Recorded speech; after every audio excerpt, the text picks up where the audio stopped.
Creo que la expectativa es que hablara mucho de mindfulness. Sí lo voy a hacer, pero no tanto, porque quiero que trascendamos un poco. En realidad, mindfulness, gracias a la pandemia, se ha popularizado muchísimo y hay muchas ofertas de servicios de mindfulness, apps para mindfulness, videos que hablan de mindfulness. En realidad el tema está bastante conocido. Hay que tener en cuenta que cuando trabajamos mindfulness con pacientes con cáncer, como cuando lo trabajamos con cualquier otra persona que ha tenido un trauma psicológico, que es a lo que me voy a dedicar un poco más, al trauma psicológico en relación con el cáncer, el proveedor de mindfulness tiene que estar enterado de esa situación y tiene que adaptar un poco las estrategias a la situación del trauma psicológico. Porque hay veces que hay síntomas normales de ansiedad que pueden ser incluso incrementados por algunas prácticas de mindfulness, entonces hay que andar con un poco de cuidado. Pero voy a hablarles un poco más del tema de el trauma y su relación con el cáncer. Bueno, estar al lado de un ser humano que lucha por sobrevivir es algo que nos inspira muchísimo. Creo que muchos de los que estamos acá y los que están desde sus casas y oficinas están conectados a esto por eso, porque estar cerca de un ser humano con sufrimiento o nos puede golpear nuestra vida y generar burnout, y para eso está por ahí el libro, el último, o nos puede ayudar a crecer como seres humanos. Y eso es lo que me ocurrió a mí trabajando más de 20 años, como decía, en la clínica Marley. Y me cambió la vida porque reevalué y muchas de las cosas que decía Ana María las viví en todo ese proceso. Muchos de mis valores vitales en torno a estar trabajando con ellos y acompañándoles un dolor muy profundo y también en superar ese dolor, o cuando no se lograba y el desenlace era negativo, acompañarlos también en esos momentos y a sus familias. Y eso no hay un valor, no hay cómo agradecerlo, lo que yo aprendí, lo que crecí, espero, a través de esa experiencia. Incluso me reinterrogué sobre varios de mis propios traumas y entonces a partir de ahí comencé a escribir y a desarrollar este tipo de programas y tal, entre otras cosas estos, y el último que es ese que está pensado para profesionales de la salud, pero ya viene el año entrante el siguiente que es para público en general y de pronto también para, ¿por qué no?, para pacientes con cáncer. Desde la perspectiva que la pandemia significó un trauma psicológico en general para todos nosotros, en especial para los trabajadores de la salud, y las formas de cómo superarlo, basadas en mindfulness y autocompasión, porque no puede haber mindfulness sin compasión o autocompasión, como decía Ana María hace un momento. Los dos tienen que ir juntos, si no, puede ser incluso deteriorar la calidad de vida y el manejo emocional de las personas, ¿sí? No se puede concebir mindfulness sin autocompasión y también compasión por el otro, que es un poco lo que ella decía. Bien, la correlación, la relación entre el trauma y el cáncer es de doble vía, porque sabemos que eventos traumáticos pueden conducir al cáncer, voy a hablar de eso en un momento, o el cáncer puede ser un evento traumático que deteriore la calidad de vida posterior de las personas, y podemos hacer cosas para evitar este desenlace. Y más aún, si el cáncer es una situación traumática, entonces podemos procurar generar un crecimiento postraumático. Algunos de ustedes han hablado de esta situación y cómo se genera un crecimiento postraumático. Lo que quiero decir es que es una crisis vital profunda que tiene en sí misma la semilla de mejorar la calidad de vida que tenía la persona o también sus familiares, en lugar de deteriorarla. Pero los dos fenómenos paradójicamente pueden ir juntos. Incluso hay algunos estudios que muestran que el distrés psicológico, que es como ahora se llama el sufrimiento emocional de un modo sofisticado y medio raro, porque, bueno, después hablamos de esa parte filosófica, se correlaciona con crecimiento postraumático. Es decir, la gente que después le va mejor en la vida, después de superar una situación de cáncer, es aquella que ha sufrido emocionalmente durante el proceso, pero que su sufrimiento y la capacidad de elaborarlo lo lleva a mejorar muchos parámetros vitales y psicológicos. ¿Qué es un trauma psicológico? Es tener demasiado de algo o demasiado rápido. El trauma es algo que ha dejado una huella o es una disrupción vital. La vida va para un lado y de un momento para otro coge en un sentido completamente distinto. Cuando tenemos cáncer ocurre todo esto. El cáncer es demasiados estímulos, demasiadas variables, situaciones por resolver. Pasa muy rápido, normalmente, y tiene que ser así, entre el diagnóstico y el tratamiento. A veces son días, ojalá que lo fueran. Deja una huella permanente e implica un cambio vital profundo en la vida de las personas. Entonces, el cáncer es un tema traumático, evidentemente. Esto es prácticamente lo mismo, los tipos porque podemos experimentarlo directamente, podemos presenciarlo y aquí es el estrés, digamos, el estrés postraumático que puede haber en los familiares de los pacientes o en los profesionales, que es el burnout. Alguien lo aprendió porque se enteró de que le estaba ocurriendo a otra persona, o es un trauma prolongado, que es el trauma relacional, el trauma cuando hay un desequilibrio en las relaciones afectivas, o un maltrato psicológico prolongado a lo largo de mucho tiempo, o por ejemplo el abuso también, cualquier tipo de abuso, incluso una persona adulta, como por ejemplo el bullying o el abuso en entornos laborales. Todo esto son situaciones traumáticas, bueno, en general. Pero tenemos que tener en cuenta, y esto es otro, el 15º signo vital que las enfermeras tienen que controlar ahora, pero yo creo que cualquiera de nosotros tiene la obligación de indagar a sus pacientes si ha vivido experiencias adversas en su infancia. Porque las experiencias adversas en su infancia predisponen un montón de cosas, como vamos a ver, y pueden predisponer también a que sí, padecen una situación de cáncer, tienen un mayor riesgo de generar estrés postraumático. ¿Cuáles son esas experiencias adversas en la infancia? Son muy fáciles, se relacionan o con el abuso, o con la negligencia, o disfunción familiar. Desde luego, haber sido abusado físicamente en los primeros 15 años de vida, haber sido abusado emocionalmente, y desde luego el abuso sexual, que es de lo más deletero que puede haber en un ser humano. Negligencia, no haber sido cuidado, desde el punto de vista físico o emocional, pero también cuando hay disfunción en la familia, enfermedades, violencia, cárcel, abuso de sustancias o divorcio. Estos son los 10 elementos que si pasan en la vida de una persona, si pasa uno, bueno, nos ha pasado, al 80% de la gente le pasa algo de esto y no pasa nada. Si pasan 2, puedes llegar a tener dificultades, ¿tal? Pero si tienes 4 o más de estos, tienes un altísimo riesgo de generar psicopatología y fisiopatología, entre otras cáncer. Ya me voy a referir de esto. Estos son los ACEs en inglés, Adverse Childhood Experiences.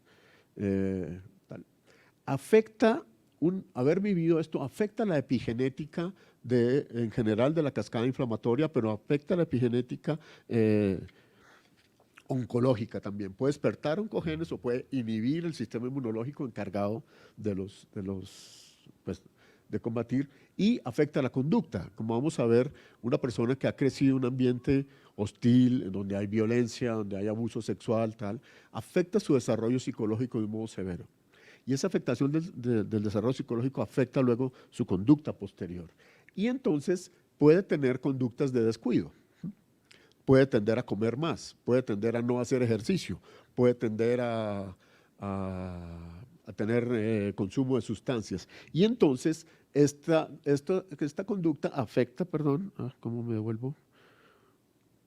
Afecta la epigenética a su vez. Entonces se puede generar un caldo de cultivo muy complicado. Si has tenido experiencias adversas en la infancia, se afecta tu epigenética, pero también tu conducta y la conducta de cuidado. Entonces, ¿qué consecuencias tienen estos? Voy a pasar un poco rápido, pero ustedes ven que son oncólogos, cualquiera saben de lo que estoy hablando y las consecuencias de esto. Altísima correlación, experiencias adversas en la infancia y este tipo de conductas. Y la salud mental, El cáncer, y es lo que me voy a referir en un momento, es uno de los efectos que puede tener esa disfunción epigenética como consecuencia de traumas psicológicos en la infancia. Entonces, están correlacionados y hay distintos estudios en todos estos trastornos donde hay una evidencia importante de la correlación entre estos efectos y este tipo de patología mental, siendo el cáncer una de ellas también. Pero a veces han hablado aquí varios de ustedes de la inflamación de bajo grado, que está muy relacionada con un montón de trastornos, tanto mentales como psicológicos, que están relacionados con esto. Algo de la evidencia que les hablaba, este estudio investigó durante 10 años, los artículos publicados durante 10 años, y se ve que cuando las personas, mujeres con cáncer de seno, han vivido este tipo de sustancias, este tipo de traumas, hay una correlación alta que luego pueden desarrollar cáncer de seno. La evidencia, no es, digamos, en oncología o en ciencias mentales, en salud mental, no es tan, así como decía Mario hace un rato, no es así como tan directa, bola a bola, que esto me pasó y entonces tengo esta consecuencia, como lo es mucho más fácil en la biología. Pero parece que hay una correlación muy importante entre tener en cuenta estas situaciones y el desarrollo posterior. Son muchos artículos y con un N de participantes muy importante. Entonces, bueno, ahí es qué pasa en la vida de una persona que puede posteriormente dar lugar al desarrollo de un cáncer. Ahora, ¿qué pasa en la psicología, en la mente de una persona cuando tiene cáncer? Ya Ana María nos habló un poco en torno al tema de la espiritualidad y qué podemos hacer por esto, porque un evento traumático, entonces una amenaza sobrecogedora, piensen en cualquiera de nuestros pacientes, lo que ella decía, lo que todos hemos dicho, una alteración amenaza a la integridad física, una amenaza a la integridad psicológica, a la integridad espiritual, como acabamos de ver, no puede escapar, no tiene los mecanismos, porque es demasiado, en demasiado corto tiempo y es muy directa, porque es su vida la que está en riesgo, o indirecta en los familiares. Entonces no nos podemos olvidar que los familiares hacen son parte de nuestros pacientes también. Entonces es un trauma sin ninguna duda, ¿no? Y voy a hablarles qué es lo que conduce al trauma, y ahí hay dos definiciones muy importantes que últimamente, o cómo se comporta el trauma, es al desarrollo del famoso síndrome de estrés postraumático. Pero hoy en día, así como se dice ahora distrés psicológico, también se usa el trastorno de síntomas por estrés postraumático. Es decir, no es el estrés postraumático tal como tal, que a veces puede tener un espectro restrictivo, esa categoría diagnóstica, sino síntomas de estrés postraumático, que no cumple todos los criterios completos. Pero ¿qué pasa cuando nuestra mente se ha alterado por un evento de esto súbito, demasiado rápido y que deja una huella? Entonces hay la reexperimentación, que son los pensamientos, los famosos flashbacks. Hay pacientes que años después de haber pasado por un tratamiento oncológico sigue teniendo súbitos momentos intrusivos de recordar elementos recordados con esa evidencia y causan alteración. La hipervigilancia. Han estado con una enfermedad que los puede llegar a matar y quedan para el resto de sus vidas, muchos vigilando constantemente y no pueden tener calma, ni paz, ni tranquilidad. Pensamientos y sentimientos negativos, donde viene la culpa, la depresión, desconexión con otros, pérdida de interés y la evitación. Entonces son las fobias. Entonces, por ejemplo, evitan ir al médico, evitan volver al hospital, evitan porque ocurrió un trauma psicológico a lo largo. Entonces, tenemos que estar pendientes de los pacientes sobrevivientes con cáncer que pueden tener este tipo. La evidencia es variable también y depende del tipo de estudios y tal, pero puede ser entre el 2 y el 32% de los pacientes pueden hacer un trastorno de estrés postraumático. Pero si pensamos en trastorno de síntomas posteriores a un trauma, llamémoslo así, de esa manera, ese porcentaje puede aumentar muchísimo. Entonces, tenemos que pensarlo. Si no lo pensamos, no lo diagnosticamos, y si no lo diagnosticamos, no podemos tratarlo. Puede ser, digamos, una tercera parte de los pacientes que ustedes ven que han sobrevivido a la experiencia de cáncer pueden estar experimentando estrés postraumático.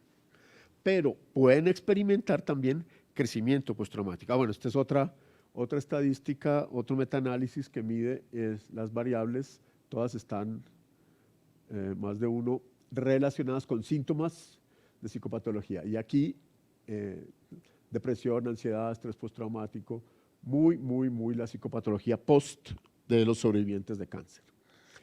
Bueno, más o menos estos son los diagnósticos los más frecuentes, ¿no? Son los de arriba y van disminuyendo en frecuencia, por eso más o menos lo que ocurre, pues esto es una muestra de la cantidad de psicopatología posterior que podemos llegar a tener, ¿no?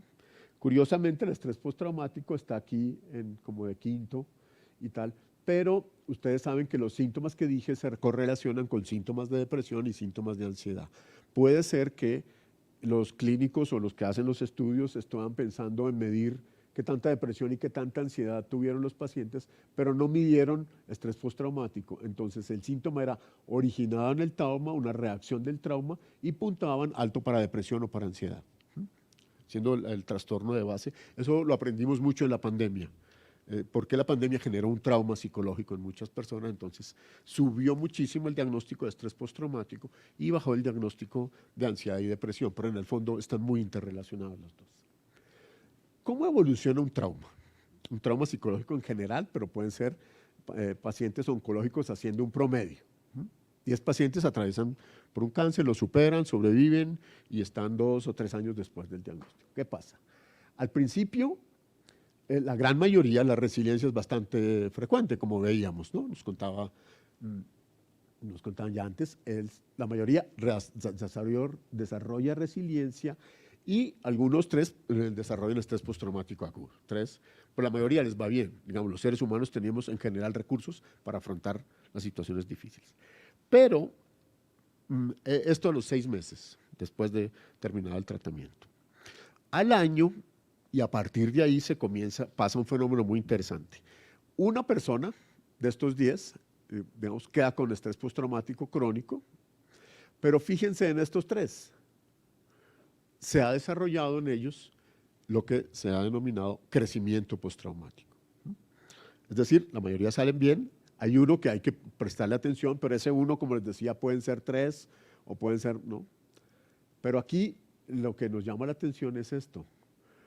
Hay una gente que después de haber pasado por una situación difícil como el cáncer, después funcionan mejor en términos de disfrute de la vida, de relaciones interpersonales y de correlación espiritual. Entonces, ¿qué es lo que pasa? Y entonces se genera, a veces espontáneamente, crecimiento postraumático. Pues no solamente tenemos un desenlace negativo, sino incluso la mayoría les va mejor. Son, entre comillas, lo digo, entre comillas y subrayado, mejores personas después que han superado la situación del cáncer. Pues ningún ser humano es mejor que otro, todos somos, pero funcionan mejor en términos de adaptabilidad y disfrute de la vida. Entonces, todo el mundo se puso a estudiar, bueno, ¿eso cómo ocurre? ¿Y por qué ocurre? Porque es un tema muy importante, y es que podemos promover, y debemos, yo creo, promover el crecimiento postraumático de nuestros pacientes. Y entonces sabemos cómo es que ocurre, ¿no? Estos doctores son muy famosos, ¿no?, de la Universidad de Carolina del Norte, en que desarrollaron todo un protocolo para tal. Y estudiando pacientes con cáncer y veteranos de guerra. Se pusieron a hacer entrevistas a profundidad y a mirar qué pasó, los que estaban mejor desde el punto de vista emocional después de esta experiencia, y detectaron una serie de variables que se han estandarizado en pruebas que ellos hacen, ¿no? Esto se centra en general en la filosofía del kintsugi japonés. No sé si están familiarizados con ellos, y es que en Japón les gusta comer muchos pokés y tienen bolsitos y tienen sopitas y estas cosas, y claro, que están en vasijas de barro, en cerámica. Tal. Esas, como siempre, se tienden a romper. Cuando se rompen, los japoneses se ponen muy contentos porque se la pueden llevar a un orfebre, y ese orfebre solda los pedazos del bol que se ha roto con hilos de oro. Entonces, un bolsito que era de cerámica común y corriente gana 2 cualidades muy importantes. Se convierte en una joya, gana mucho valor, y es absolutamente única, porque no hay 2 que se parten de la misma manera y que sean vueltos. Entonces, ganen en unicidad y, digámoslo así, en riqueza. Es la filosofía con la que trabajamos el crecimiento postraumático. Es decir, pasaste por una situación muy difícil de tu vida, nadie lo va a negar. Fue doloroso, sufriste y tal. Pero puedes encaminar los mecanismos psicológicos que puedan propender a que soldes tus partes rotas con hilos de oro y entonces crecer interiormente como persona, que creo que vale la pena que nos la juguemos hacia allá ahora con nuestros pacientes. ¿Qué elementos están presentes? Y ahí sí voy a hablar, no iba a hablar de mindfulness, pero un poco. Mindfulness es la conciencia resultante. Mindfulness son tres cosas. La conciencia resultante, que es lo más importante, que es mindfulness como estado. Sí, mindfulness como rasgo. Mindfulness como estado es el mindfulness de hacer ejercicios y unas prácticas de ejercicios. Tener conciencia y ser conscientes del funcionamiento de nuestra mente que ocurre como consecuencia de las prácticas de mindfulness y de otras, apoya el crecimiento postraumático. Las conexiones, ya la hemos nombrado, la capacidad de relacionarnos entre nosotros y que esa relación sea profunda, sea directa, intensa, fuerte, las relaciones interpersonales, la famosa red de apoyo, pero no es usted cuántos hermanos tiene, sino la funcionalidad de esa red de apoyo, que sea profunda, un intercambio emocional profundo genera crecimiento postraumático. El desarrollo espiritual, sin ninguna duda. Las personas que el desarrollo espiritual, Ana María lo habló suficientemente y es directamente correlacionado con el crecimiento postraumático y la capacidad de generar introspección, que es mirarse para adentro, pensar y entender. Hasta ahí bien, ya Mari nos habló de esto. Hasta ahí, Calum y, digamos, y el vivir una vida con propósito, como decía Manuel, ¿no? Es muy importante. Hay otros que nosotros los agregamos por nuestra cuenta en un modelo de intervención que hemos desarrollado, que incluye el ejercicio físico, ninguna duda, el arte y el desarrollo de la gratitud. Entonces, son elementos que, sin ninguna duda, ayudan al crecimiento postraumático. Entonces, mindfulness está en la base de estos. Hay un protocolo, con pacientes con cáncer de seno, pero hay muchos y nosotros utilizamos uno aquí adaptado, ¿no? ¿Cómo es nuestro programa? Son 24 sesiones, 12 terapia individual, 12 terapia grupal y el grupo, ¿no? Ya hablaba también Mario que la cohesión del grupo y estar bien, compartiendo experiencias es muy importante y más o menos se nos toma 3 meses, una sesión individual, una sesión. ¿Tal? Hacemos EMDR y mindfulness, ya les voy a hablar un poco de ello. Hacemos mucho trabajo en arte terapia, importante biodanza como parte de movimientos que el trauma se queda atrapado en el cuerpo y es muy importante mover el cuerpo, no solamente desde el punto de vista de ejercicio, carga, fuerza y tal, como lo vimos, sino también el ejercicio y el movimiento, y si se hace con danza, con música, mucho mejor, para sacar el trauma del cuerpo, porque se queda atrapado en muchos casos, incluso hay gente que opina como a nivel celular. Muchos elementos relacionados con mindfulness, pero aplicado. No es mindfulness solamente respira, siente tu respiración, body scan, sino aplicado como a la vida diaria, al movimiento, al comer. Hacemos mindfulness photography, es tal que porque soy muy mal pintor, entonces, y me gusta la fotografía, y es más fácil con un celular, pero en muchas escuelas, muchas partes hacen talleres de pintura, como lo hacíamos allá en Marley mucho tiempo. Entonces, este es nuestro programa, MDR, arte, biodanza, escritura consciente y tal.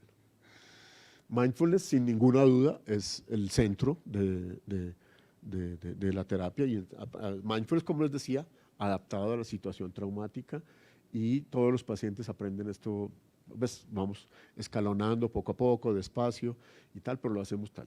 No porque se vuelvan como unos ejercicios que hay que hacer, sino por la conciencia que desarrollo sobre el funcionamiento de mi mente.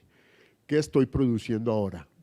Angustia, depresión, miedo y cómo lo siento en el cuerpo y cómo lo puedo tramitar de un modo diferente.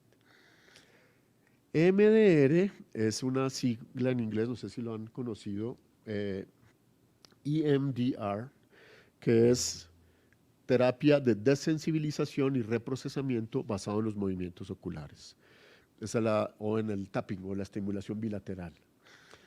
Quiere decir que cuando fue descubierto por la doctora Francine Shapiro en los años 80, por un hallazgo casual, como a veces ocurre en ciencias, y ella se dio cuenta que cuando una persona evocaba una situación traumática y al mismo tiempo movía los ojos de derecha a izquierda, izquierda a derecha, eso desbloqueaba un sistema de memoria que, digamos, el trauma psicológico es visto como un problema de memoria, y es que no olvidamos lo que deberíamos haber olvidado y haberlo superado, sino sigue estando presente en nuestra memoria. Al hacer esos dos elementos al mismo tiempo, un elemento en el aquí y el ahora, que son los movimientos oculares, y una evocación de la situación traumática, entonces se destraba ese trauma y la persona aprende y supera la situación. Por ejemplo, alguien que, yo qué sé, años después de haber pasado por una quimioterapia, al sentir el olor de algún condimento, de cominos, se le reproduce un poco todas las náuseas que experimentó y puede tener incluso una crisis de ansiedad moderada o severa. Entonces, recuerda el olor a la comida, siéntelo en tu cuerpo y mueve tus ojos de derecha a izquierda, izquierda a derecha. Entonces la persona se desbloquea y integra la vivencia dentro de su vida y ya no sigue con esos síntomas. Es sumamente poderoso el tratamiento. Entonces, aquí se ha investigado también una revisión sistemática. Esto es incipiente, ¿no? Me gustó mucho la frase de Mario, ¿cómo era? No hay, el hecho de que no haya evidencia, sin ausencia de evidencia, no quiere decir que haya evidencia de ausencia. Es poquitos estudios, poquitos pacientes, pero los resultados son prometedores, específicamente en cáncer. Pero en trauma psicológico complejo tenemos evidencia muy sólida del funcionamiento de EMDR. Ahora, si hacemos EMDR y unimos los otros elementos, actividad física, arte y expresión emocional, entonces tal. Este es un poco, bueno, los estudios, los distintos estudios y los resultados: estrés postraumático, depresión, ansiedad y distrés, ¿no? Entonces, poco tal. Esto es lo que hacemos con otro tipo de pacientes con trauma, que son niños del bienestar familiar, Colombia, que tienen 4 o más situaciones traumáticas porque lo que se han abusado de ellos y tal, son adolescentes y están en situación de adaptabilidad, pero es muy difícil que alguien vaya a adoptar una chica o un chico con esos antecedentes de 13, 14, 15 años. Entonces, nosotros los tomamos en un trabajo voluntario que hacemos y les hacemos, como ven, arte, comida saludable y comida rica en fibra y tal, muchos movimientos, contacto con la naturaleza, es muy importante, muy importante, ya lo veíamos. Arte, EMDR, terapia con movimientos oculares, y mindfulness. Mindfulness y combinamos todo esto de distintas maneras, y aquí hay un artículo publicado. Este es un grupo colombiano, yo no participé como autor del trabajo, pero sí como voluntario y tal, en el cual muestran el impacto que tiene esto en variables psicológicas y variables biológicas, hablando de la epigenética del trauma. Entonces, todo lo relacionado con estrés y ansiedad, pre-post, significativamente se reduce, y las variables de trauma, perdón. Bueno, esto es todo lo que mide estrés postraumático, y es significativa la diferencia en cuanto a test psicológicos. Pero en cuanto a la biología del trauma, el